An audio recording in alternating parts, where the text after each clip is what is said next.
Hidely Ho Drinkerinos. It is episode 8 of the Idaho Booze Podcast in 2025, season 2. Today we have Jake Black from Lost Grove Brewing on. This guy he's just a hustler. I don't know what else to say about him. He is an awesome dude. He came in, we talked all about where the brewery came from, what he was doing before the brewery, his beer names, how much fun those are, why he chose to be a B Corp. And then we get into some other kind of weird things. He's got a little bit of a piece of woodland, so we talked about that. And we talked about some other stuff. I think you guys are really going to like it.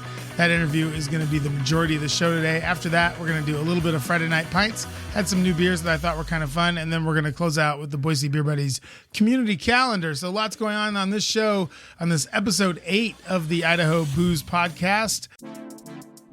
This week's Warren Reserve cocktail of the week is the Bijou. This Bijou is a older drink. It's a fancy drink, and I think it's one that if you have the right ingredients, you're going to really like. So this one starts out with 1.5 ounces of London dry gin, and that's like Hendrick's or Beefeaters, anything sort of comes from England. 3/4 ounces of green chartreuse. Now, this is something we talked about back in episode 4 with Ben and Keith. So you can use any other French herbal liqueur here, but the chartreuse is where it's at. And it is a wonderful, albeit endangered liqueur, but there are some alternatives to it. So 3/4 ounces green chartreuse, 3/4 ounces sweet vermouth, and 1 dash of Warren Reserve orange bitters, and then go ahead and throw a lemon peel in there for garnish. The way you're going to make this drink is you're going to combine everything into a mixer glass, and you're going to stir until that thing is chilled. Then you're going to strain that into a chilled coupe. It's one of those kind of small, old-timey champagne glasses. And then we're going to go ahead and garnish that with a lemon peel. There you go, the Bijou. Short but sweet and pretty tasty little beverage there. I think you're really going to enjoy that from Warren Reserve. And if you need to get some orange bitters or anything else, go ahead and hit up warrenreserve.com. Use my promo code IdahoBooze25.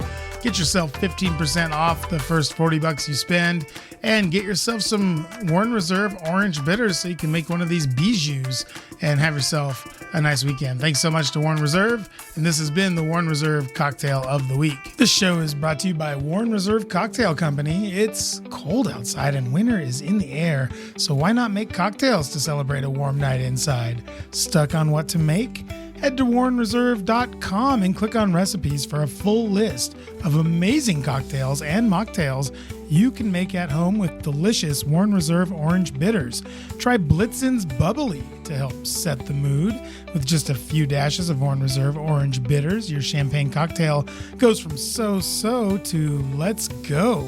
Listeners to this podcast get 15% off any order, $40 or more, with promo code IdahoBooze25 at checkout. That's 15% off syrups and bitters. Just use the promo code IdahoBooze25 at warrenreserve.com and save money with Warren Reserve Cocktail Company. Welcome back to the Idaho Booze Podcast with me, Steve Kuntz, and here for our big interview this week is the founder, owner, operator of Lost Grove Brewing, Jake Black. Jake, how are we doing? Good, Steve. Thanks for having me on, man. Appreciate it. I don't know what the title is either, so. I think all those things sound good. We maybe get a C-suite title in there for you, maybe. All right, yeah, one of these days. Do you have a board? No board at this time. Let's get you a board. Yeah, well, I guess technically I have a board, but it's me. Oh, yeah, you're the sole board member. I'm the sole board member that elected myself as the manager of the company. Well, maybe we should make you chairman of the... You could just be chairman of the board then. I like the Uno board member. I like that. You know what? There's probably a lot of people out there with breweries and stuff that wish that they were in that same sort of position. Yeah, I mean, it does make decision-making a little bit easier. Yeah, it really does. Because oftentimes you have a bunch of people that are like, oh, no, I don't want to do that. And you're like, fuck it. I'll do it if I want to. Yeah, I think sometimes for the good, sometimes also for bad, right? You know? So far it's been nothing but good for Lost Grove. I've seen your beer more and more out there. It looks like you guys have a pretty healthy relationship with Albertsons, some of the other local off-premise vendors. And I think the cans look great. You just redesigned. What was that all about? Why did you guys decide to go and do a redesign? Yeah, I mean, man, cans, they came from COVID, which is actually was a kind of an incredible story. I know it seems like a ways away to talk about, but never had any intentions on going into a packaged product. I remember when you said that to me. Yeah, totally. COVID hit, and we lost all ways to sell beer, so packaged product came. And I mean, why I say it was an incredible story is within the span of a month, we went from never being in a packaged product to having beer on shelves in Albertsons. Wow. And that's just like, thanks to Albertsons was amazing. I mean, COVID hit and I called up my designers to help create a label, called up the label guys to see how quickly they could get me labels, called up Mike Francis at Payette to see if I could get beer over to him in totes, if he would can it for me, hit up Albertsons to say, hey, if I get you guys beer, would you be able to put it on the shelves? And I mean, that's what was pretty amazing about the whole thing is that everybody just said, yeah, sure. And did it as fast as I could, which is cool. Well, it's not a surprise because of your reputation in the market. Go ahead and tell everybody. I kind of know what you did, but tell everybody kind of where your journey with craft beer started and how you got to where you are right now. So I got a degree in hospitality and restaurant management with the intent of opening up a brew pub. And a good buddy of mine happened to be also good friends and I believe fraternity brothers with Mike Francis. Oh, Mikey's in a fraternity. Yeah, exactly. Oh. Over at the old UW. We'll have to see if he wants to do a secret handshake or something. I don't know if they have those over there. Oh, they do. Trust me. And so, so he introduced, Mike and I actually pseudo went to high school together, but reintroduced us and so I started helping Payette. So I started working with Payette, 6 months before we opened and created a distribution and sales plan and was with Payette for the first 5 years and helped Payette grow to 10,000 barrels and deliver beer to 7 different states. And once we got to that point, I was young and didn't really have anything, any ownership, but I know Mike would have given me ownership. He'd always said he would. So it was me kind of looking at it. Do I want a small piece of a big pie or a big piece of a small pie that maybe gets to be bigger? Yeah. So left Payette at the end of 2015 and 22 months later was able to get Lost Grove open. So let's talk about those 22 months a little bit because I certainly remember seeing you around. You were basically just hustling, right? Yeah, man. I got this idea in my head that writing the business plan. So I took about 3 months to finish up writing the business plan and kind of really lock in what the overarching concept was, how to go try and sell people on money. And then I got an idea that I was going to go get jobs at a bunch of different restaurants. Yeah, and that you did. And so I did. And the idea being is that if I get jobs at a bunch of different restaurants, I'm going to meet a bunch of servers and bartenders and patrons that I could potentially, convince to invest in me. Yeah. But that way, when the brewery opens, now I got a whole team of salespeople. Yeah. And so I feel like it worked. I mean, I feel like Lost Grove has always had a good group of just loyalists and people that truly support the brand and Lost Grove and me. And so I feel like it worked to a degree. I don't know if it was the smartest way to go about it, but I think it was awesome because during that time in 2015 and 16, I just remember seeing you I would see you at Bitter Creek and then I would see you another place. Piper Pub, the Lift. And I would just, every time it seemed like I turn around, there was Jake. And I'm like, Jake, I don't know. Maybe I would have kept my job at Payette. You could have just stayed there, met waitresses. Jake, if you wanted to meet waitresses, we could certainly make that happen. It's not a hard thing to do. Yeah. They are in the hospitality industry, Fair enough. Like I said, I don't know if it was fully thought out, but it worked. I just wish you would have invited me is all. I think I could have. The Tilted Kilt was the best one that I had there. I forgot about that one. I do remember seeing you at the Tilted Kilt. I totally forgot about that. You're my best customer. Yeah, bro. Yeah, probably. God. Love that place. Oh, man.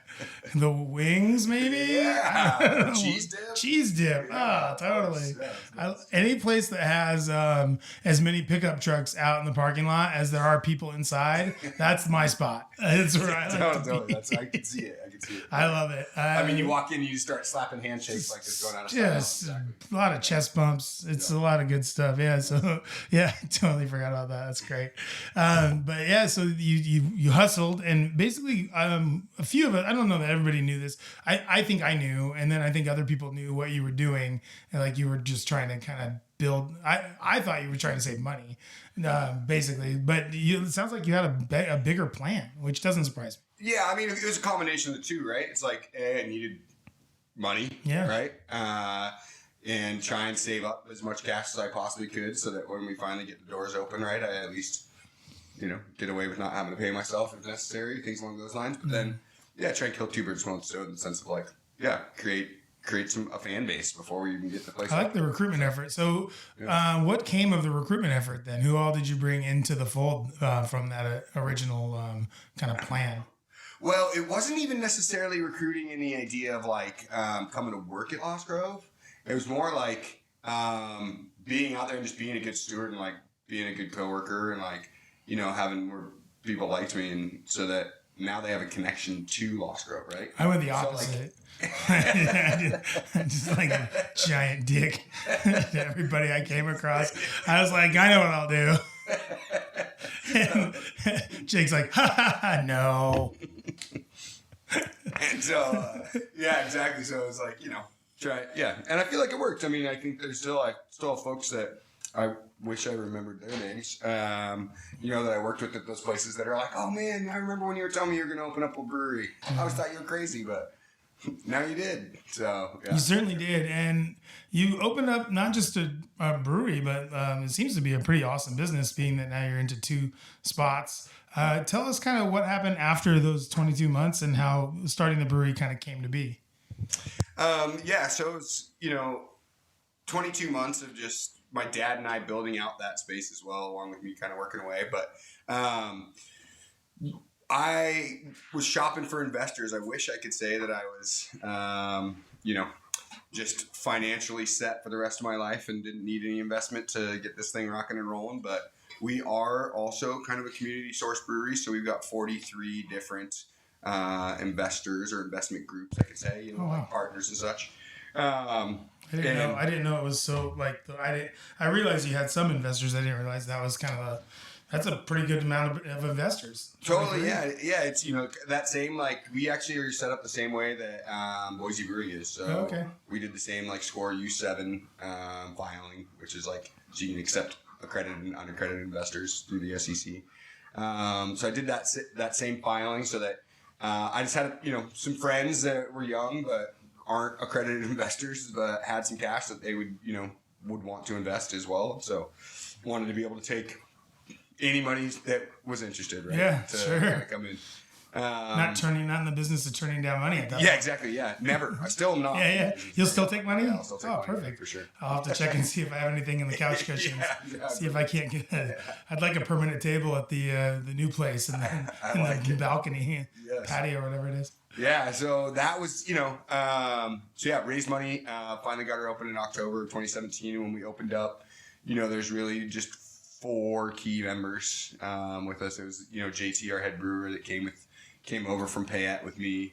A woman named Kylie Boland, who is just an amazing all around human and also just employee as well, where she just really helped us with from events to helping create our B Corps to running our front of house. And then we had our Beef, who was a cellarman with us / bartender. And it's really just kind of the 4 of us that got it rocking and rolling, and then slowly added some bartenders on from there and salespeople and continue to try and grow. So what are we looking at now? How many people do you have working over there? Whew, gosh. Not servers. I'm just talking about kind of in full-time staff, I guess. Full-time staff.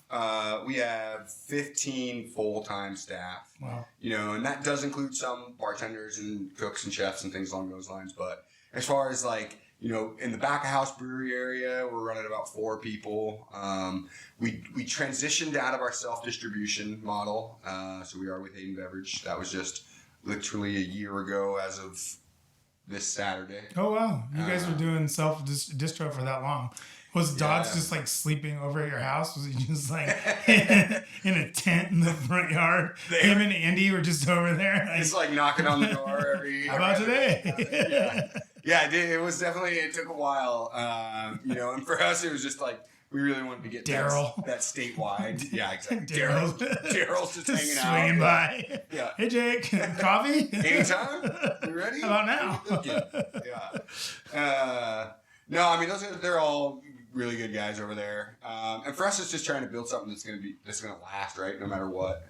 And that was kind of the idea with that self-distribution. Yeah. We were also, trying to think outside the box a little bit. So we put together this little marketing team that was representing Woodland and Meriwether. And then, we were able to share our delivery drivers within that as well. Yeah, that's right. Now this was when I was gone. I think this was pandemic-y, like in that sort of area. So Totally. So who was involved with that? Like, who did you have heading that up, and who was kind of doing all that stuff? So it was Meriwether and then Lost Grove and Woodland. And it was myself kind of running that piece of it, along with Charlie, who's still our director of sales over at Lost Grove. Yeah. And so we were kind of heading up that piece of it. And so it was good. I mean, it was working pretty well. It was one that was just got a little tricky with the Woodland piece. We Hayden still had rights, claimed to have rights over the packaged products of Woodland. Oh, Woodland, yeah. Yeah. And so that got us into a little bit of a pickle there. And so we shifted our packaged products over to Hayden. And if you talk to any distributor, I mean, packaged products is where it's at. So, after shifting kind of that packaged product over to them. If you talk to any distributor, packaged products are where it's at. Right? You like that? Yeah, that's good. It's true, 100% true. It's 100% true, man. And so we kept the on-prem, for a while, but we were really looking at it. We wanted to get some growth into the whole state. And it's hard to get with a distributor if you're going to self-distribute in the major population area of the state. They don't really want you to just take your beer other places, right? Or the urge to, grow your brand outside of that area. So we made, the executive decision to kind of move over. We had a salesperson move on.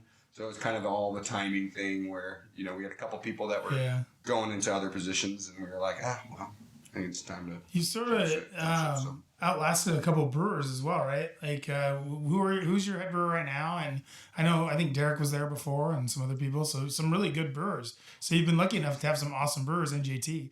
So talk about kind of how that evolution has sort of happened. I know that, for a brewery, you guys are less than 10 years old, right? 8 years maybe? We're on our 8th year. We'll be 8 in October, yeah. So to have more than 2 head brewers in that time is pretty challenging, I would think. So what's that been like? And who's your head brewer now? And how's that going? Totally. So Will's our head brewer right now. He came up out of San Diego. It has been challenging. JT, it was great having JT. Awesome dude. Yeah. Crazy good workhorse. Made some great beers. And during COVID again, he fell in love actually with an amazing woman who's super rad. She is a PA. And during COVID, she couldn't find work in Boise. And she found a job over in Eugene. And it's weird, but PAs make more money than brewers. I know that might be surprising. Yeah. I think that's... But, wait, hold on. Yeah, that makes sense. Yeah, I think it's close to 3 times as much, actually. It's just, anytime you have initials after your name, I think you're going to make more money. You're going to make more money, yeah. So, so love drug him over there. But again... Love and money, baby. Love and money, man. That's what it's all about. Yeah, one of my best friends, so, I can't hate him on that aspect of it. And, excited for them. But, so that transition moved us into a gentleman named Derek Brown. Derek Brown. Yeah, dreamboat. Tall. Really. Yeah. Total dreamboat. You can see I'm getting a little flustered. A little sweaty there, for sure. Yeah. What a great guy. Great dude. Yeah. Awesome and brewer. Amazing brewer. Yeah, for awesome sure. brewer. Mm-hmm. And so we were super fortunate to have Derek. And just like the head brewer at like Woodland and the head brewer at your place and a brewer at Sockeye and now the head brewer at Highlands, just like nothing big. He's just an awesome head brewer that everybody wants. Yeah, 100%. No, he's done, a great job. And I think sometimes it's hard to tame, amazing talent. And so he had to go do. Yeah, and but we had a great run with Derek. Derek was awesome. We still cherish his barrel-aged beers, right? That he produced. He produced some really good barrel-aged beers that are still drinking really nice. Yeah. Which just goes to show the level of talent that he had, and the idea that we're talking about 2-3 year old barrel-aged beers that are just Also, just an IPA. I put him up against anything. IPA brewer too. I mean, at Woodland, he brewed 1,000 IPAs while he was there. So I mean, across the board. Yeah, great brewer. That's cool. So where are we at now? So really good run. Yeah, really good run with him. So now, a gentleman, Will came up from San Diego, and he's been heading up our brewery piece. We've been working. It's been a little bit quite the transitions over these last year and a half. We were. Had moved some of our products over to Woodland to be able to scale up, right? Mm-hmm. So I became a partner in Woodland. Oh, we're gonna get to Woodland. Yeah. I became a partner in Woodland just a little bit ago, and so over this last year and a half, it's been kind of this transition, and so. We got a fun new series coming out that Will's heading up.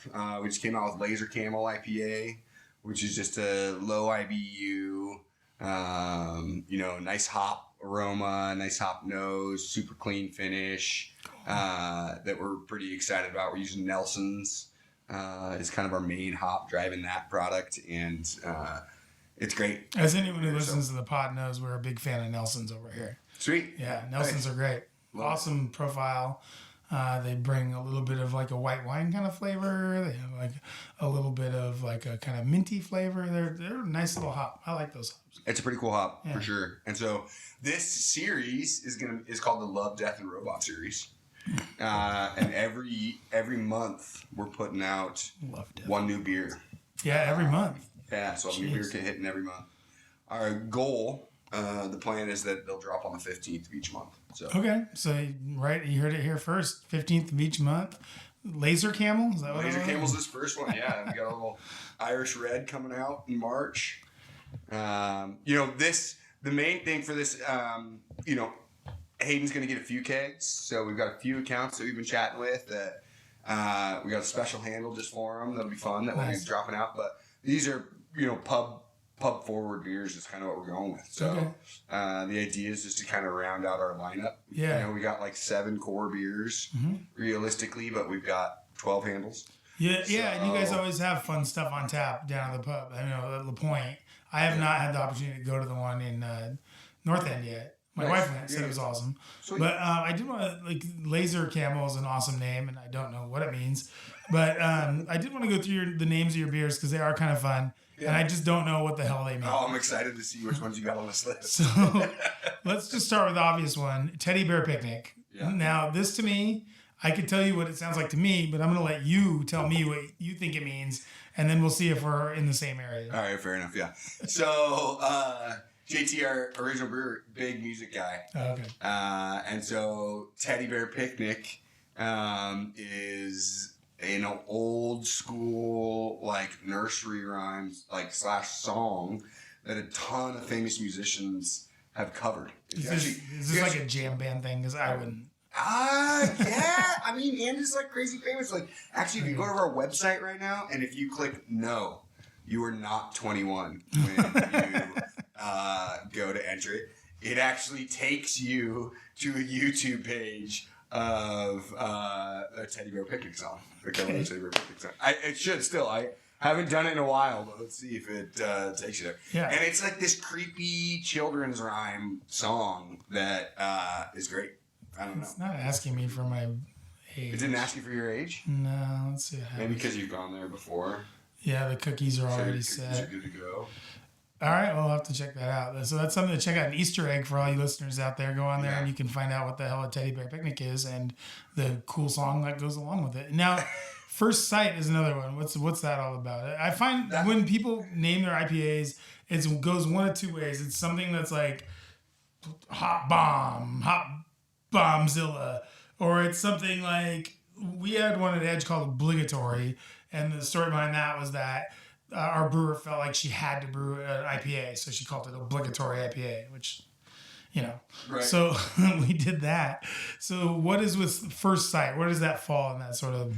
Oh man, I mean, First Sight's it's inside jokes. So we've gone on runs really where it's either inside jokes about our friends or inside jokes about, maybe not even inside jokes, or songs. It's either inside jokes about our friends or song lyrics or titles. This one's inside joke. But it's kind of like love at first sight. Okay. Like, when you have a first sip of this beer, you're going to fall in love with it. Okay. First drink kind of thing, but we're calling it first sight. Just because we had some friends during the opening of the brewery that totally fell in love at first sight. First time they ever met, and all of a sudden it was like within like hours, we're like, oh damn, these two seem to be excited about hanging out with each other. So that's the first sight piece, right? So it's nothing too crazy about it. Okay, Margot. That's named after our buddy's crazy ex-girlfriend's cat. Oh. Yeah. Well, Margot, shout out. Also, whoever owns Margot, shout out. Amber. Oh. So it's an amber ale. That is amazing. That's an amazing coincidence. Under the Lost series because she stole those golf clubs. Love that. Yeah. So. All right, Amber. Yeah, Margot. Amber and Margot out there stealing golf clubs. That's where that one came from. Making the best of. Yeah, so we took a picture of when we made our sticker for our handle. We, took a picture and sent it to our buddy. We're like, dude, we got a beer named after you. I've seen that picture. A Margot Amber Ale in the Lost series, right? And it had a bunch of golf clubs in the background. Awesome. On the sticker, so yeah. I have seen that sticker. That is great. Yeah. And then the Disappointed series, which I saw this today, and I was like, the Disappointed series? I love double IPAs. I'm disappointed I don't have one right now. It all started with the idea of like, if you were to drink 3 of these, you disappoint your dad. Yeah, probably. Right? So it's like, these 9% beers, and so then it goes into like, Brad is our lawyer. So that's where we got Disappointed Brad. I think we did Disappointed Karen. Yeah. Right? Or if you're drinking 3, big IPAs. Karen's going to be mad. Probably mad. She's going to film you on an airplane. Yes, for sure. Probably record this. Yeah. And so definitely. That's kind of the Disappointed series. Just our double IPAs. And then you have a really interesting thing for your barrel aged beers. Not so much the names, but you guys do an artist in residence.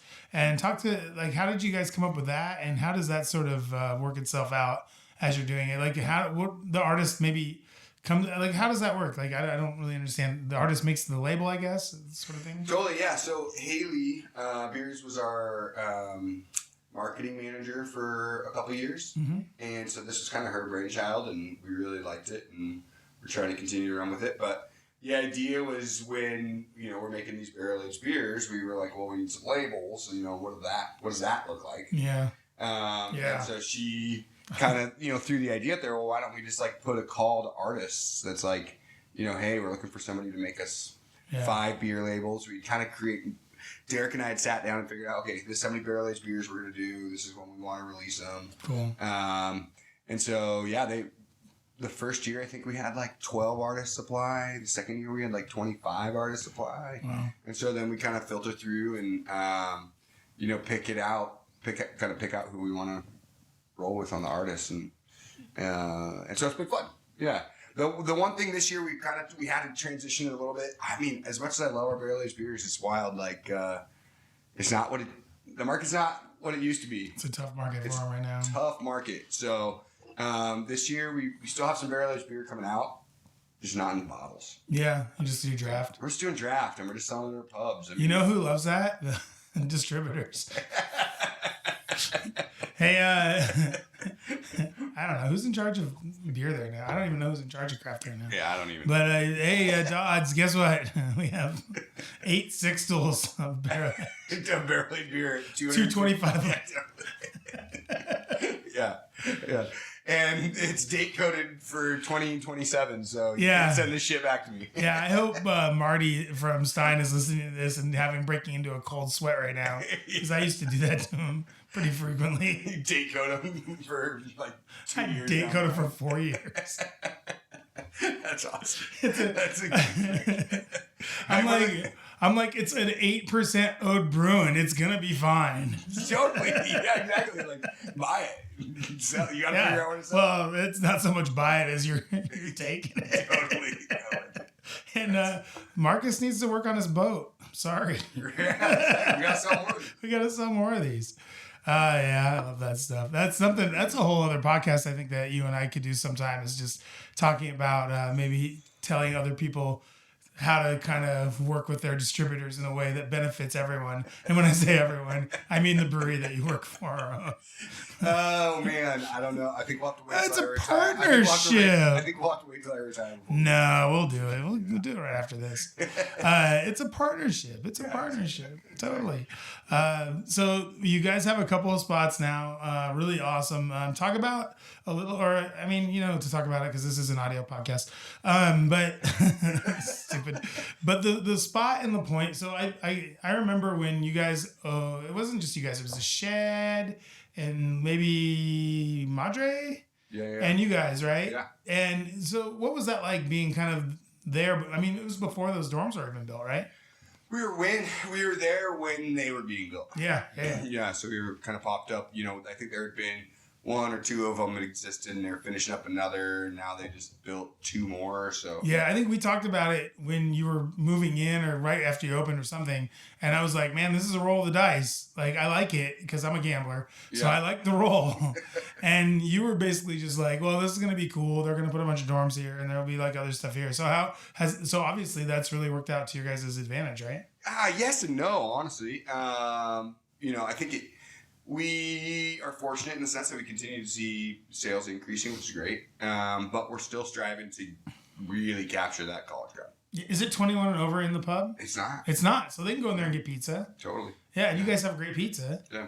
You'll love this, dude. Right now we've got some NIL deals out there. So any college kids listening to this right now that are college athletes, free sandwich or pizza every day. Oh my God.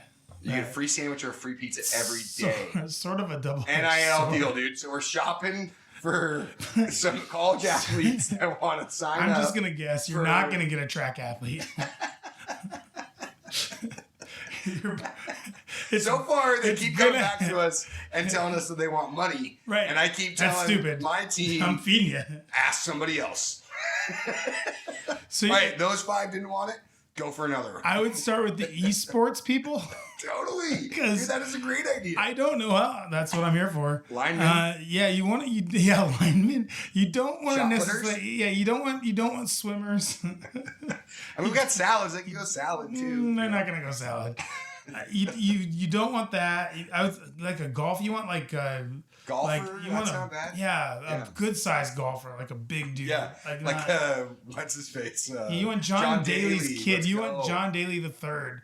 Like you want him. You want linemen. I would say rugby players would be great for this. They burn a lot of calories. Do they have like? They're big. A rugby they have rugby. team. Do they have a rugby team? Sure, everyone has a rugby team. I don't know. So my daughter's in the orchestra. Maybe she could slap a She's Lost scholarship Grove. player. She is a scholarship player. She could slap a logo on her viola. Totally, dude. We're trying to figure it out, So I love this we're idea. working through this process. I love it. And I'm happy that I know about it, so that if I meet any athletes at Boise State, I can be like, I got an NIL deal for you.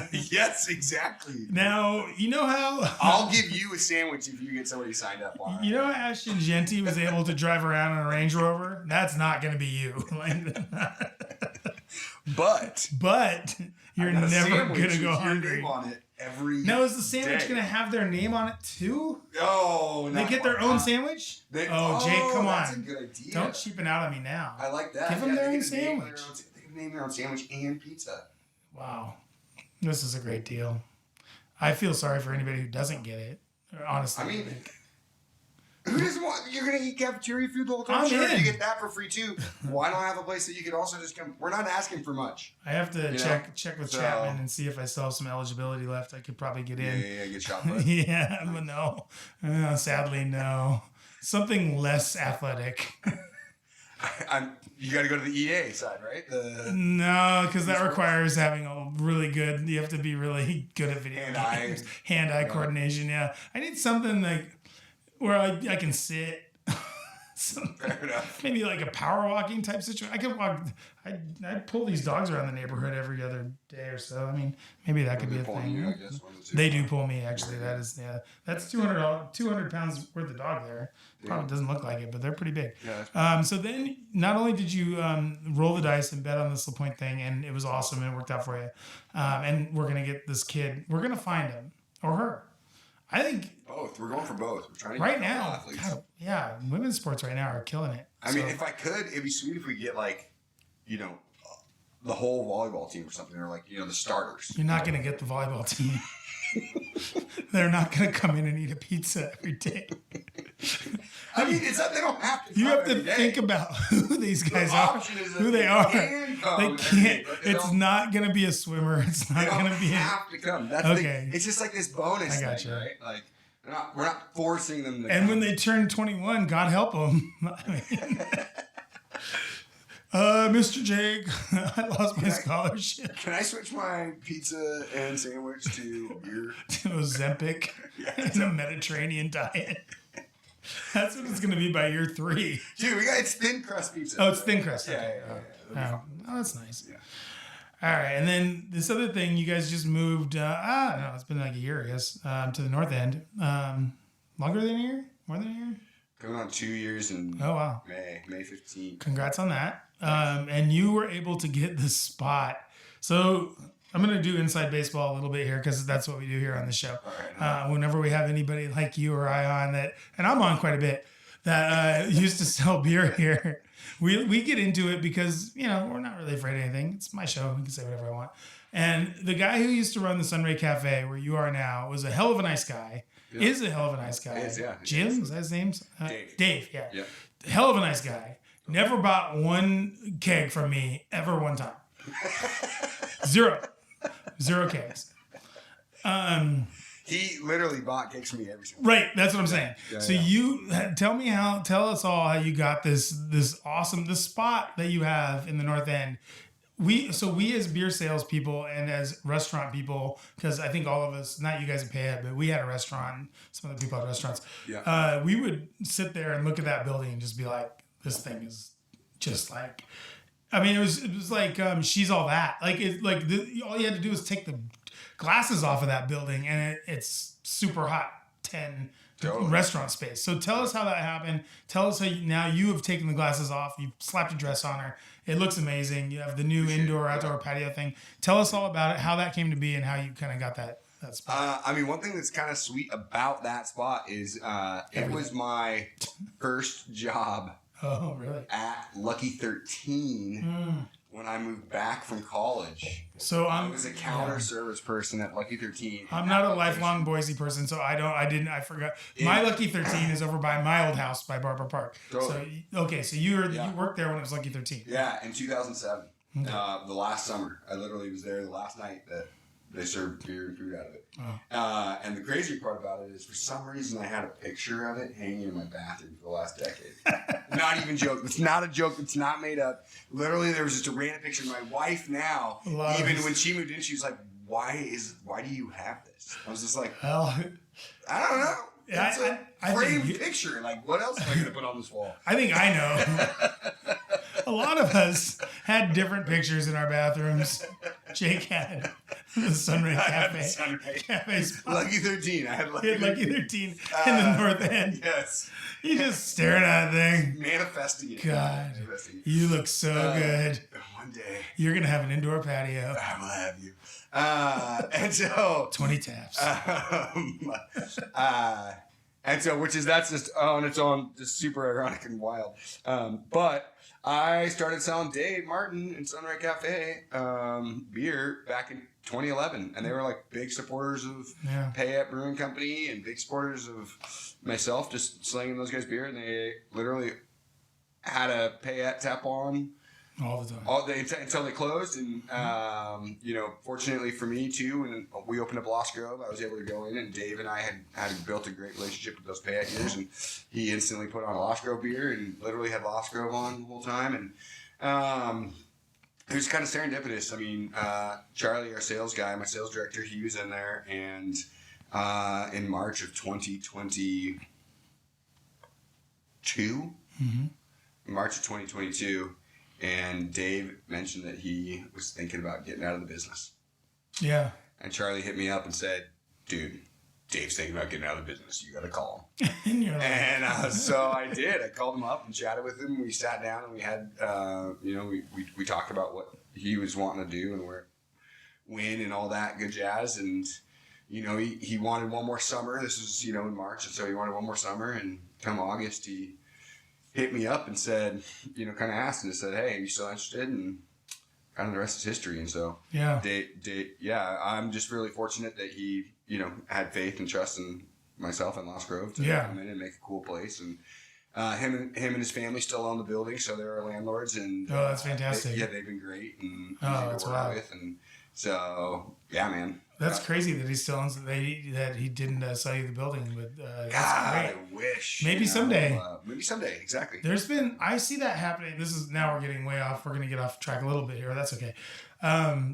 I've seen that a lot. Like there were a couple businesses that came up that my wife and I were looking at like pretty seriously. One of them in particular on Vista Road where they sell a lot of beer. And the building, it was basically like taking over the lease.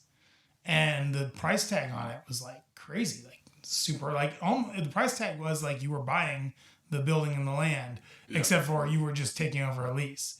Now, is that something that you or somebody that is kind of a wheeler and a dealer, is that something you're seeing a lot? Do you have the land at La Pointe, or what are you seeing like out there? No, man. It is. It's wild. I mean, prices these days. That's weird, right? Nuts. Yeah. Yeah. I mean, so you guys have that lease. So La Pointe, do you own La Pointe or do you guys lease that too? No, we leased La Pointe. I was fortunate enough we were able to buy a warehouse behind us. I can't even believe there was a building there before you guys moved in. Was there a building there? House of Wheels. Oh, right. It was a car place. No? They literally sold hand trucks and dollies. Oh. And anything that's a non-motorized wheel. Isn't there There is a couple other car spots. Yeah, okay, yeah. In that zone, yeah. But this is like any non-motorized wheels. So like wheels for your garage door. Yeah. Right? That are just going to be sticking whatever you need wheels for. Totally. That aren't a car. Place, man. They moved out to Mossy Cup. And again, those are longtime Boise natives. Kind of the same shtick, right? Where it's like grandfather's building, right? Yeah. Inherited. So they're your landlord? Kind of deal. Yeah, they're our landlords. Cool. And, yeah. So long-term leases on both of them. Nice. Got pretty good terms, Of course you did. You're Jake Black, goddammit. Of course you got good terms. Trying. Gotta hustle. Gotta hustle. This is a guy that took off 22 months to work at every single bar he could find. Well, Jake, that's awesome. That's amazing. Yeah. And it's really great that Dave is still able to kind of stay in the game a little bit through you. I mean, I'm sure he comes by from time to time, right? Doesn't he just live like right in the neighborhood there? Yeah. He always comes by. Nicest guy. I always like dealing with him. Never bought one fucking liter of beer from me ever once. I mean, to be honest, dude, that's how I feel about John down there on Harry's. Right? So yeah, John. Yeah. God, that I actually did sell him. I sold him a keg one time, and it actually amber. I sold him amber, and he kept it on like for a year or something. It was like one of our better handles. Yeah, it was a win, total win. They used to rip. I mean, it took me a couple of years to get the pay handle there, and then it got on, and they ripped beer, And so I was like, I'll be able to get John to get Lost Grove. All those Midwesterners, man. Never. All those Midwesterners go there for those Packer games. Dude, totally. They used to. He would text me like on a Sunday. He'd be like, "Hey, do you have any amber kegs?" I'm like, "I'm sure we do." Yeah, like tomorrow, I'll bring you one. And he's like, "Well, can I get one on the order tomorrow?" I'm like, "Well, the order comes Tuesday. Can it come Tuesday?" No, we need to know. Yeah, good times. So we're gonna take a little bit of a break here, Jake, and we're gonna talk about some other stuff coming up after the break. Thanks a lot for being here. Really appreciate you coming in. Like I said, awesome to have you here. And we're going to be back right after this. This show brought to you by Treasure Valley Chevron with locations on Highway 55 at Beacon Light and I-84 at Gowan Road. Treasure Valley Chevron is the perfect place to pick up supplies for a long weekend on the couch with an incredible selection of local wines, beers, and ready-to-drink cocktails, along with other supplies like firewood, propane, and all the snacks you can handle. Treasure Valley Chevron is the best spot to hit up before you get home. Take a picture of your latest TVC haul email it to us at idahoboozepod@gmail.com, and you could win a giant box of beef jerky from Treasure Valley Chevron. Welcome back to the Idaho Booze Podcast. I'm Steve Kuntz here with Jake Black. Jake, hey. What's going on, Steve? Oh, just hanging, just trying to get this podcast going. Yeah, trying to find those sponsors. Man. Just gotta find the sponsors. I mean, that's the thing. We have a really great sponsor. Warren Reserve. Awesome sponsor. Pretty good shit. You know what? It's really good shit. I recommend. In fact, I'm sending you home with a Warren Reserve gift pack from our friends. Whoops! And there goes one of the Warren Reserve bottles now. Very much glass, as you could tell there. Yeah, real. Watch your fingers there. But yeah, we're sending you home with a Warren Reserve gift pack there. You're going to be able to try 4 of those things. I understand that you have a couple of liquor licenses, so maybe, try them out, see what you think. Yeah, new bar manager as well, so nice. See what they think, yeah. Well, they're local, 100% local. Yeah, they're right here in the Treasure Valley. So we got into it a little bit in the beginning. We talked about sort of where you came from, where Lost Grove came from, and all that, and that was a lot of fun. Now we're going to talk about some other stuff. You were just recently on the television. You were on the news for these Trump tariffs. Is that right? Am I sort of? Yeah, totally. They they just jumped out of nowhere. The news did. They called me up and showed up 5 minutes later. Gotcha. So. Was it gotcha journalism? Yeah, totally. Gotcha. Yeah. Yeah, they're known for doing that over there. Yeah. So they came over. We talked about this on the show the last 2 weeks. Again, because I just feel like it's something that's important for people that buy beer and enjoy beer. And also, wine and anything else that comes in ready to drinks. They all come in cans now. So it's like, right. And this is going to be, so the Trump tariffs it's a 25% tariff on steel that comes in from Canada. And is it just Canada? Canada and Mexico? China? Right? China? Maybe? 25%. I thought it was China. China has 25% as well, yeah. Yeah, so it's going to be a significant expense for anybody that uses, say, steel or aluminum. Now, you have a brewery. Do you have any steel or aluminum in the brewery? We got a decent amount of both. I feel like a lot of people think that I just sort of talk. A lot of people feel like I just sort of talk. And the other day I said, or a couple weeks ago, whenever it was, that literally every single, not just brewery, but any production plant has a pretty good amount of steel and aluminum. So how much steel and aluminum would you say that you have over there at Lost Grove? Oh man, it's hard pressed. We got 8, stainless steel vessels that weigh probably 1,300 pounds empty, plus our brew house, mash tun. I don't know, 10, 20,000 pounds of sure. steel. Buy aluminum by the truckload, right? So yeah. Now, just to elaborate on that, when you buy cans, do you have to buy a whole truck of cans or half a truck can? How does that work? We're not quite there yet, so we actually go through the print. We use the digital printed cans, okay. But the technology's coming around, and those guys it's incredible. Oh, that's cool. But it also makes it more expensive. Yeah. And so this is definitely going to drive the price up. Not just for us, but for literally everybody. Yeah. So it's interesting. I was just talking to a couple breweries that do buy them by the truckload, and they still get a pretty good deal and just sign new contracts. But those contracts don't mean anything when these go into effect.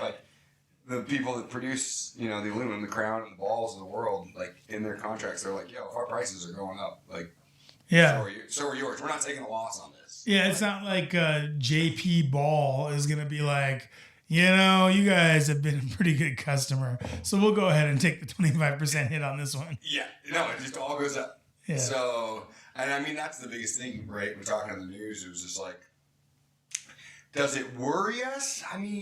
I guess to some degree, sure, but we're just passing the buck. I'm going to pass the buck along. I can't afford to not literal pass buck. the buck along. Exactly. Yeah. So it's it sucks, and I hope that the consumer is still going to drink our product, but we don't really have any other. It's not going to be just you. It's last I checked, other breweries, they're not putting their beer in leather pouches or anything like that, right? Totally. So, and it's just it's funny because I really do think that people, by and large, just don't think that it will affect them all that much. They're like, oh, it's Canada pays for it, or China pays for it, or Mexico pays for it, but it's not. It's going to be the consumers, right? And we're talking about, so not only just per can, but per can lid, and Totally. all that stuff. Like it's all going to add up. Well, I mean, I think, if you say that they pay for it, I mean, like, the way that they would pay for it is if we don't buy as much. And if we don't buy as much, it's because we either go out of business. Mm-hmm. That's not good. Right? Or the consumer stops buying it, which then, in return, we go out of business. So that's sort of the same thing. It's kind of the same thing. So it's like, sure, Canada and China can pay for it off the backs of, like, small business in America that aren't going to be able to afford.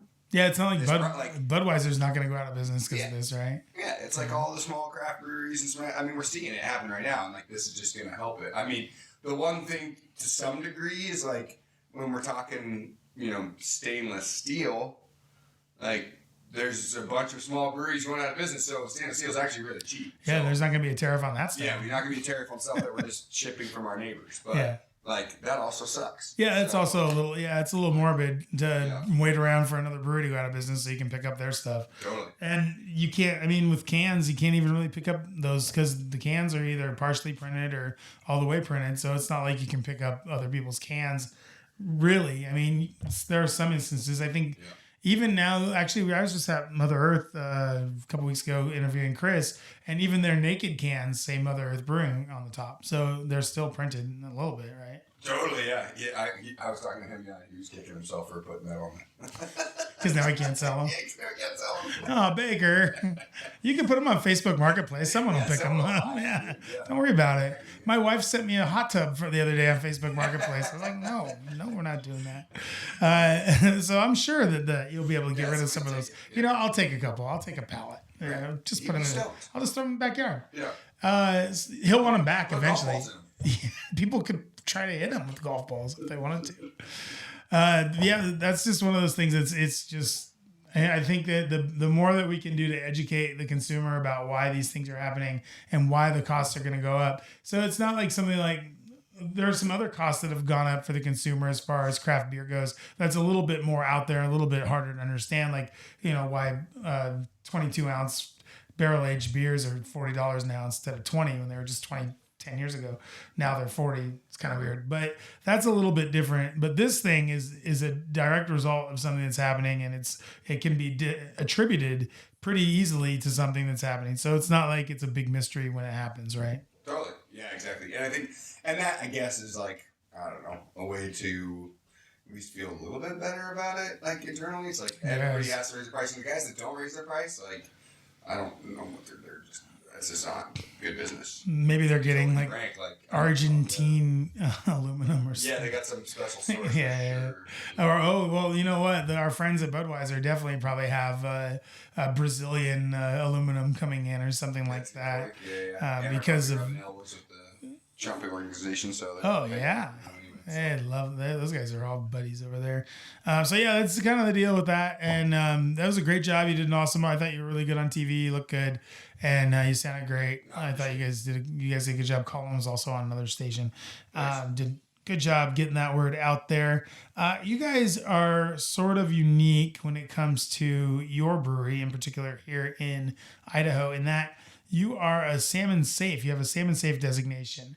Now, I sort of know what that means. I think I've interviewed 2 other brewers that have had that, and I've gotten a little bit of an idea. But why don't you tell us kind of what that means, why you guys decided to go that route, and how it kind of affects the way that you do business?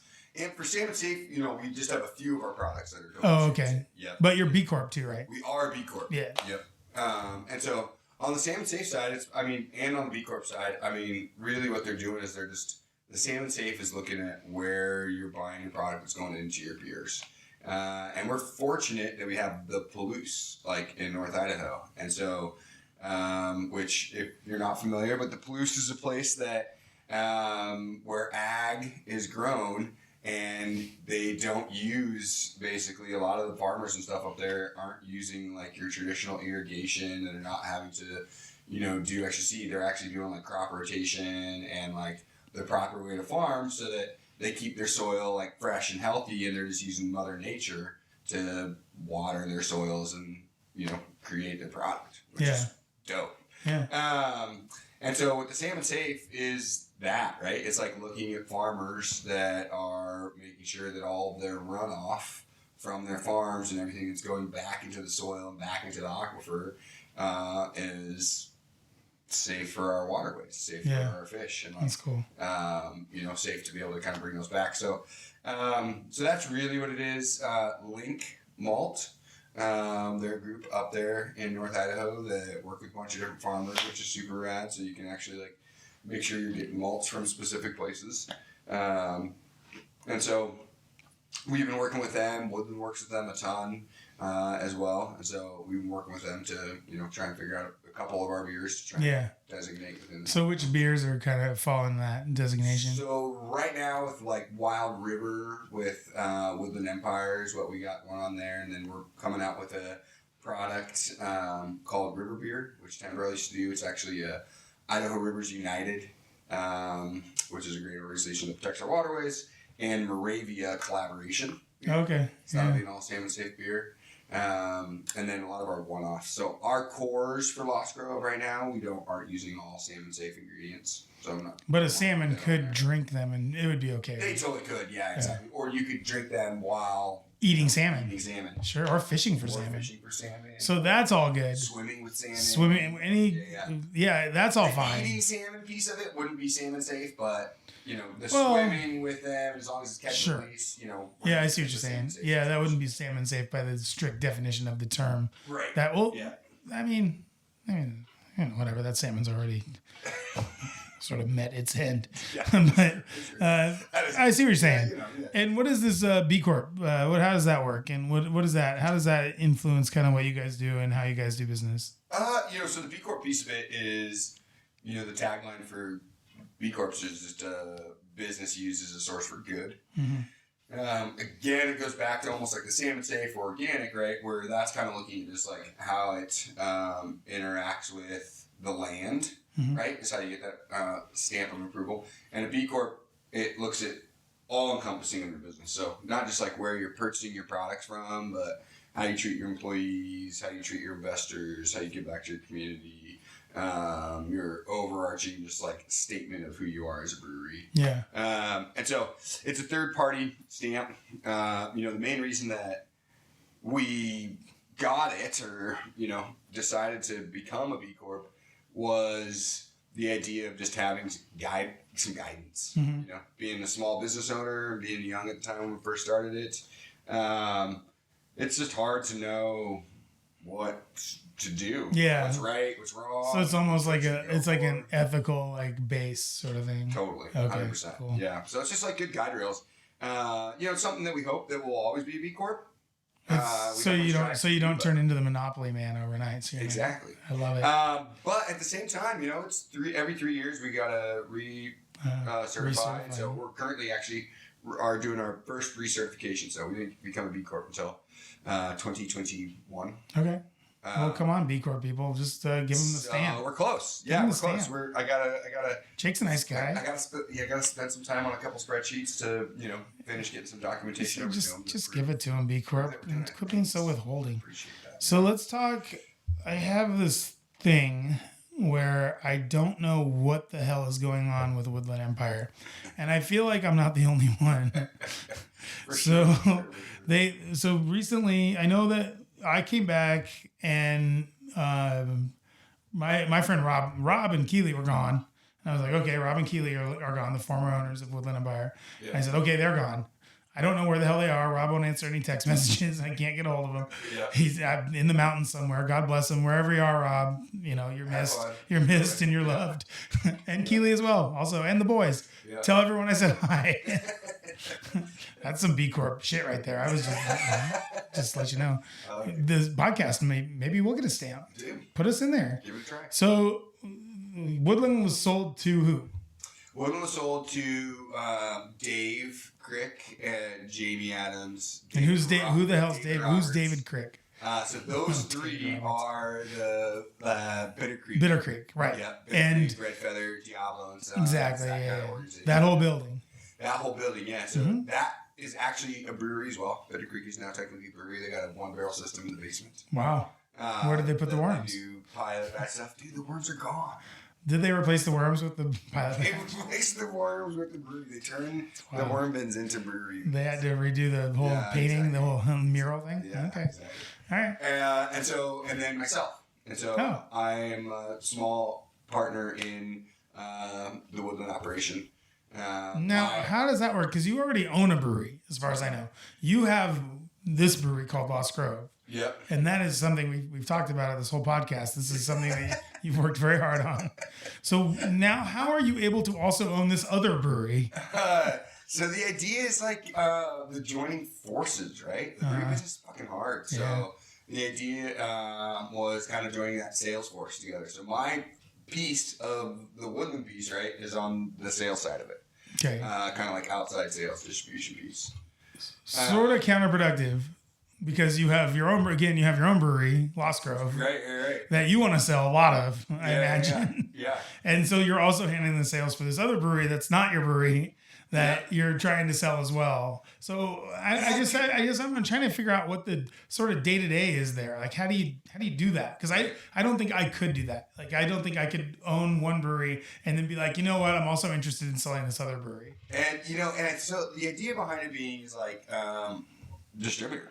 Mm-hmm. Right? Oh, okay. It's just like how a distributor salesperson can walk in and sell multiple brands, right, to one. So like bar. A broker? Do you have a distributor license? We don't. No. Okay. Yeah, so we're not a distributor, but that was the concept behind like how could we do this? And who sold this to you? Who offered you this? This idea? Yeah. Myself, unfortunately. You came up with this idea. You were. Was this on the heels of trying to also sell Meriwether cider and? This is all at okay. once. Exactly, All right. exactly. Okay. Well. Yeah. How did you sell this to yourself? So we had created a brokerage. Okay, you created a brokerage. Yeah. That sold with Dave. You told me about that. And Woodland and you headed that. Correct. Yeah. Okay. Yep. And you didn't get anyone else. It was just those three. Yeah, where we got into a sticky point was that to deliver the product. I can see several of them. To deliver the product, you have to work for the company. Oh, is that right? That's an Idaho law. Yeah. Oh, so God bless you. Delivery drivers. Idaho, with your weirdo. So our delivery drivers worked for all three of us simultaneously. We just paid them $7. They just got checks cut to them from everybody. Paid them $7.25 an hour each. Which wow. is a good job. Is that available now? Right. Like that's something I could look into get to. I with can, health insurance. Wow. Yeah, 40 hours a week. B Corp. Pretty sick.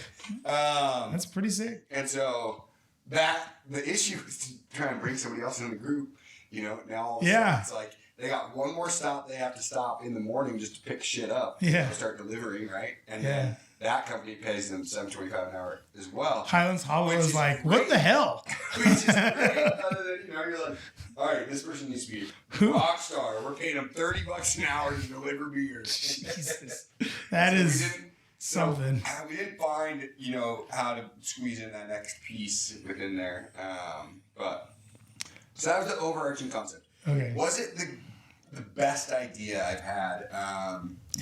It's an idea. I think it was. There's something there because that's like something that I've looked at doing as well. Is like we had Art Danner on the show from Danner's Drinks, and he's a broker, and he has everything is from out of state. So he has all this stuff that he kind of brings in and he takes it to a distributor, and then the distributor does the actual buying and selling. And this guy, I guess, what's his beat somehow? Yeah, he's middleman. That sounds great. He called it he was the fourth tier, and I was like, that sounds like something. And so you guys were really trying to implement this sort of fourth tier system. But just amongst the three of you, and and someone else wanted in on the deal as well? Is that what happened? No, not necessarily. We were looking at it. We were looking at potentially doing some coffee and things along those lines. Oh, okay.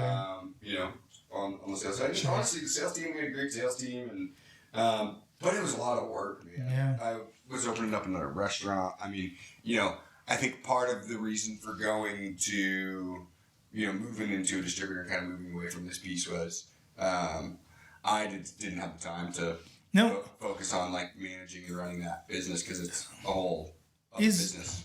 I guess I could ask. I could ask Molly this, but is Meriwether? They're with a distributor, right? They're with Idaho Wine Merchants.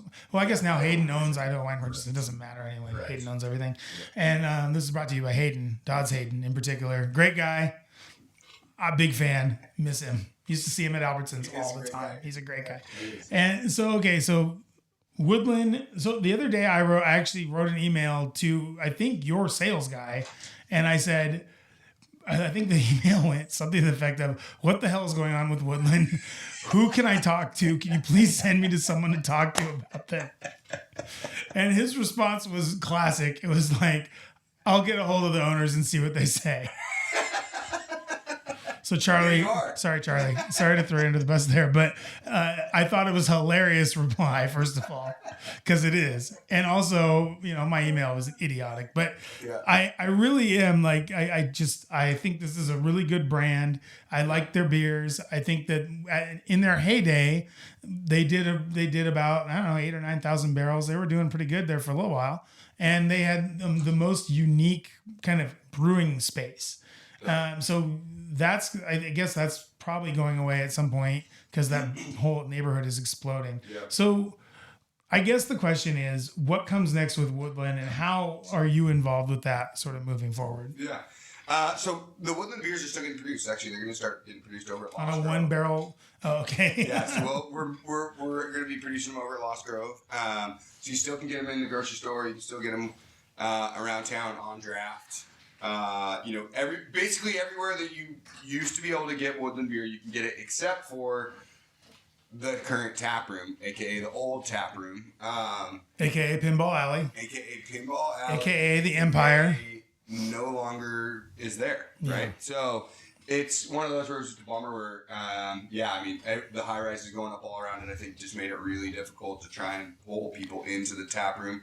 Also, change is hard, right? So it's like trying to implement some change or some strategy within that tap room at the same time that there was also just terrible traffic and parking around that area. Just made it you just couldn't get it to ever really When did Rob and Keeley sell? When did that happen? That took place in 2022. Okay, so post pandemic, sort of. Yeah. Sort of kind of the last kind of vestiges of the pandemic. Mm-hmm. So they rode out the whole pandemic and then you guys went to them with an offer they couldn't refuse and they sold. They were for sale. Oh, they did? They put it up for sale? Oh, yeah. Okay. Yeah. For pennies on the dollar. Yeah. Okay. They wanted to get out. Yeah. Okay. Well, that answers some questions. Yeah. I've invited Dave Crick to come on and I'd love to have him on at some point because I know him pretty well. My dog is going nuts now. I'll have to get him to. I'll talk to him. We'll get him to come out here. He's a busy guy. Oh my god. For sure. Yeah. No, he's a super busy guy. He's a busy man. I understand that. He's always been really nice to me, so I'm not worried about it or anything like that. I did see Dave Roberts maybe a year ago. I think at the fair thing, the FARE thing. Yeah. That's pretty cool. They're doing that stuff. I mean, I'd like to talk to them about all that stuff and also just about the history of Bitter Creek and stuff like that. That's not your show. Yeah. This is your show right now. We're doing the Jake Black show right now. This is all about a little bit Lost Grove. A lot of Jake Black here. Yeah, right. So speaking of your show, so I want to talk about Rick Tooley, friend of ours. Tragically lost him, 10 years ago, something like that. Yeah, 8 years 2018. Oh, it was only 6 years. Okay, 7 years ago. Yeah. I thought, I don't know what I'm thinking. So, let's just talk about him a little bit. He was the head sales. He was at Hayden, I guess, or Stein. He's at Stein. Yeah, he started at CSB. You guys worked at CSB together? I didn't work at CSB with him. No. That was where he kind of got his teeth wet, I think. And then went to Stein and was rocking Stein for. Yeah, he crushed it over there. Yeah, for a long time. And then Mike somehow got him to come over to Payette. Mike Francis hired him. He was the head of sales at Payette. Yeah. And just like the way that I always remember him was just with a big smile on his face, just with his weird hat, always up kind of the side like this, flat rimmed, flat build. I'm wearing kind of one now. Yeah. And he was just, how awesome was he at his job? He was amazing. Like the things that he would come up with. I used to call this guy probably once a month. I would call him and be like, "Hey man, I need help with blah blah," and he would have a solution like that. Total anomaly for sure. I mean, like, you walked into a bar or a restaurant and like he wasn't walking out of there without being the bartender and the manager and the beer buyer's like best friend. Yeah, like they just like all of a sudden went back 20 years somehow. Yeah. They're like, holy shit. Yo, Jim, man, it's been so long. It's like, Julie, when did you meet that guy? Like, never met him. Yeah. Like, don't even know. Not sure who he is. Yeah, not even sure who he is. But, I mean, just, it was incredible. Yeah, no, he was a great dude. It was, he was impressive. Yeah. And so you were under him for, I don't know, probably 4 or 5 years, something like that? Just 2, really. Was it 2? Okay. Yeah, I think he came all on board with Payette. Was he hired after you? Yeah. Oh, okay. Yeah. So he came on Payette with me, because he came on when we started getting cans, a year after we started getting cans, so it was like... That makes sense. 2013, I think it was. Yeah. 2013, yeah. And so, him and I went and launched all 7 states. So he was on the off-premise side, and I was on the on-premise side. And so you guys had a lot of close encounters in the hotel rooms, huh? Oh man, yeah, we got in multiple fights. I won one of the battles though. He was a hot sleeper for a while. We're like, he wanted the fucking room to be like 73 degrees. Oh my god, like, Julie, we're not doing it. That's not a thing. It's 65. Like this, we got ice boxes of shit.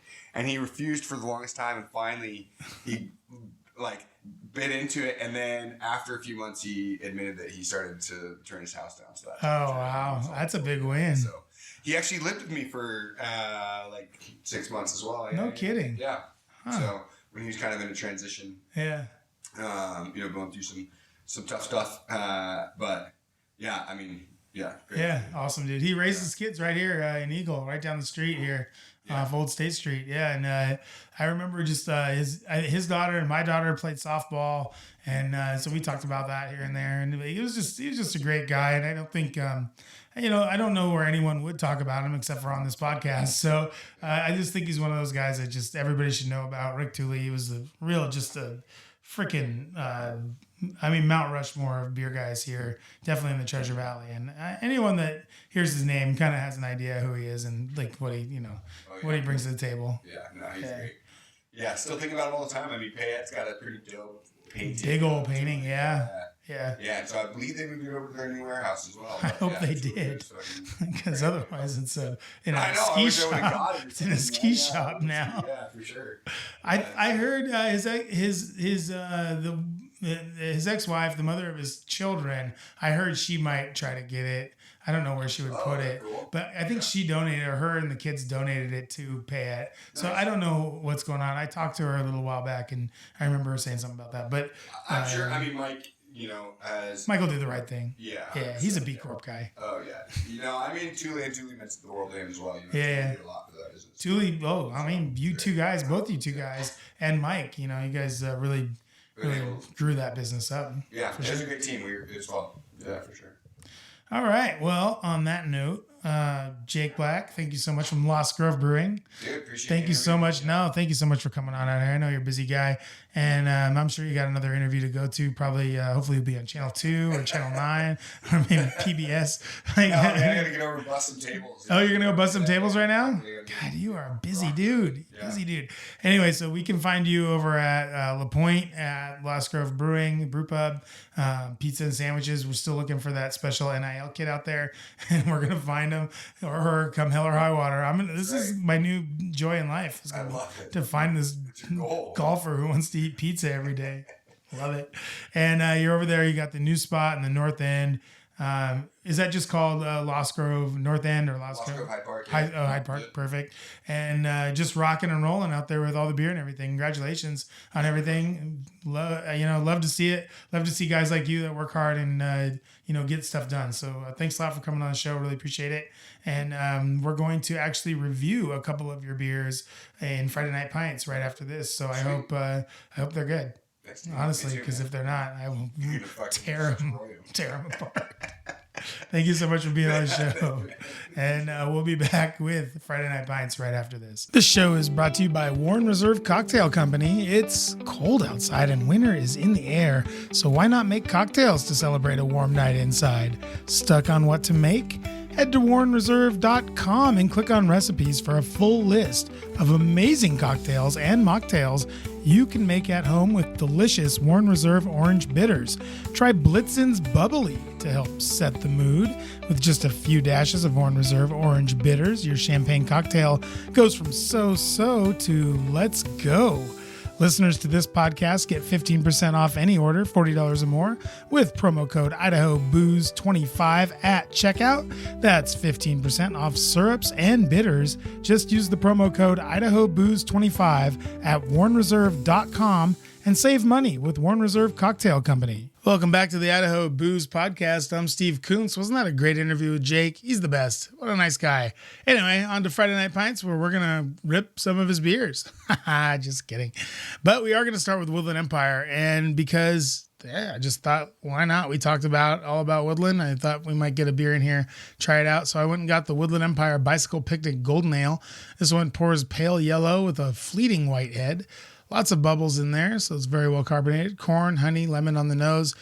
Corn, sweet malts, and lemon rind come through on the flavor. Now this one, I think I might need to try again because the can was dated July of 2024, so it's kind of old.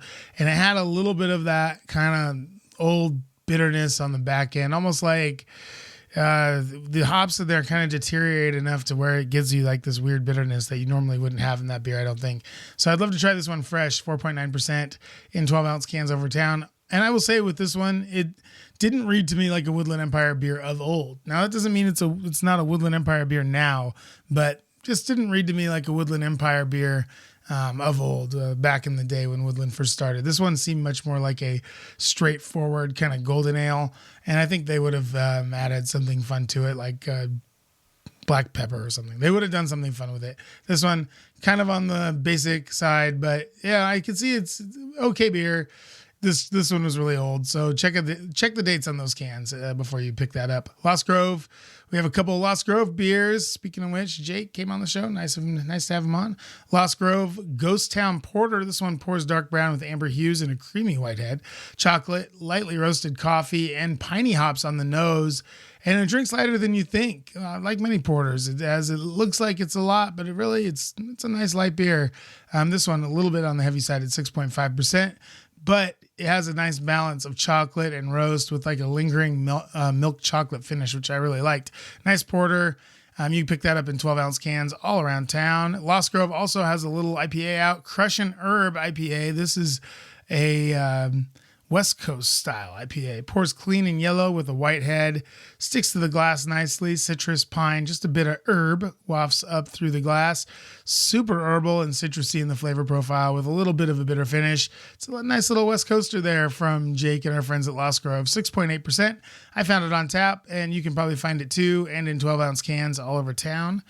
Have a new brewery, or at least new to me, Radio Brewing out of Kellogg. This is the Silver Mountain IPA. I found this one at the Co-op in Meridian. It pours dark yellow with a clear, thin white head. It pours dark yellow, see-through, very nice, but it's just kind of on the darker side of yellow with a thin white head, pine, citrus, and resin on the nose with a bit of grapefruit. You can tell this is like, and it says right in the can, it's like Citra, Cascade, and Columbus hops or something like that. So it's very like familiar. As soon as you smell this one, you'll get it. I really like the bitter finish on this one. It comes through really nicely. I think the hops all work well. It's just a really classic IPA. So well done, Radio Brewing in Kellogg. It's great to see another Northern Idaho brewery down here in the Treasure Valley. It's 5.4%, 60 IBU. You can find that in 6-packs at the Boise Co-op and around town. Finally, we have Roadhouse. Roadhouse. Our old friends, Interstellar Kush IPA. This one they brewed with Half Acre Beer Company out of Chicago. This is a hazy IPA. Really nice, pours a nice yellow hazy color with a white head. Really a lot of tropical stuff on the nose. It's coconut, pineapple, passion fruit. It's got a little bit of kind of that berryness too as well, like maybe blueberry. And it doesn't really, I didn't really get the kush part of it. So I just got like kind of this berry, tropical pineapple coconut kind of thing. I think strata hops are in there. There's also the crush hop, which is I guess where they get the name for it. Anyway, this one drinks really nice and smooth for a 7%er. It has great flavor. That pineapple and coconut come through really nicely with the passion fruit and the blueberry, and just a really nice, and then maybe a little bit of stone fruit in there as well in the flavor. But yeah, you can check this one out. It's a 7% IPA. You can find it in 4-packs all over town, I would assume. I found it at the Co-op in Meridian. I know. This is also the Mike Teeter pick of the week from over there at Whole Foods. So make sure you give that one a try. That's going to do it for Friday Night Pints. We're going to be right back after this to close up shop and to give you a little community calendar from our friends at Boise Beer Buddies. The Idaho Booze Podcast is brought to you by Boise Beer Buddies. Dry January is over, and it's time to get back in touch with your friends at the local watering hole. Don't be fazed by those pint prices. Be a buddy and get a Boise Beer Buddies card to save money on beers all around the Gem State. With the Boise Beer Buddies app, you can plan your night around saving big on all the porters, stouts, and IPAs you could ever want. Don't have a card? No problem. Buy one card, get one free with promo code BOOZEPOD at checkout. Now you and a buddy can save big bucks on those beers with Boise Beer Buddies. Welcome back to the Idaho Booze Podcast. I'm your host, Steve Kuntz, and we have a little community calendar here brought to us by our friends at Boise Beer Buddies. Don't forget, you can get a Boise Beer Buddies card and get one for a friend with our promo code BOOZEPOD at checkout at boisebeerbuddies.com. Get yourself a 2-for-1 on Boise Beer Buddies cards. BOOZEPOD at checkout. So it looks like Brown Beard, they're celebrating their 2-year anniversary. Bryce told us about that about a month ago when he was on the show. He's going to have tonight, starting tonight on the 28th, Too Slim and the Blues Saviors. Finally, someone here to save blues. Too Slim's going to do it. Then on the 1st, it looks like he's going to have the Woolly Buggers in. That sounds like my kind of band. I mean, are we going to be talking fishing? Sounds like a good time. And then next weekend on the 7th and 8th, he's going to have a couple bands in as well. So lots of fun stuff happening at Brown Beard. I also saw that they came out with a brand new coin. So if you do the coin thing, that's on Wednesday. So you can go there and get a beer, get a coin, and see if you get the new one. You can also use your Beer Buddies card there at Brown Beard, save 10% off all the beers that you buy. We have the 31st annual Buy Idaho Capital Show happening. This is going to be, it was yesterday, so we will cut that out. Looks like Bar Guernica, our old friends at Bar Guernica, Jeff, and our friends at Bar Guernica are going to be having a BX3 official release party. It sounds like a barley wine from our friends at Bear Island.